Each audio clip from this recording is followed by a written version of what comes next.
I'm going to just try and draw some conclusions which in many ways don't give credit to the richness of the presentations and discussions we've had this morning, but at least we've captured some of the key thoughts.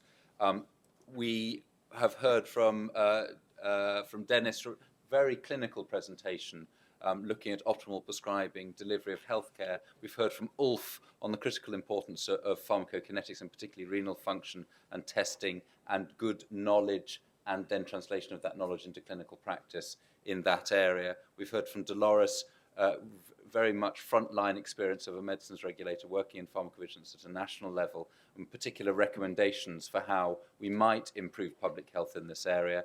We've heard from Georgi on that enormously important European resource for drug safety, which is eudravigilance, and how we can better detect new and changing safety issues. And we've heard from Stella Blackburn on the role of risk management and how proactivity and planning of collection of data and of risk minimization is key to doing a better job in the future in pharmacovigilance and risk management. And finally, we've heard from Michael industry considerations and particularly the yes, we can attitude of industry towards implementing the new legislation for the benefits of public health.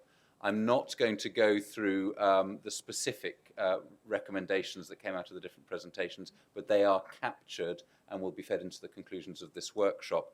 But in terms of what are our opportunities for change over the coming years, we often say that excellence in public health protection and promotion requires three key ingredients. It requires excellent science, excellent legislation, and adequate resources.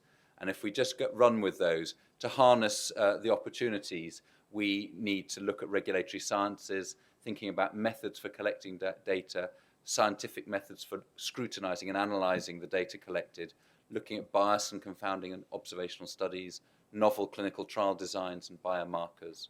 If we look at the new pharmacovigilance legislation, as a number of the speakers this morning have highlighted, this brings many, many opportunities to do better for health promotion and protection.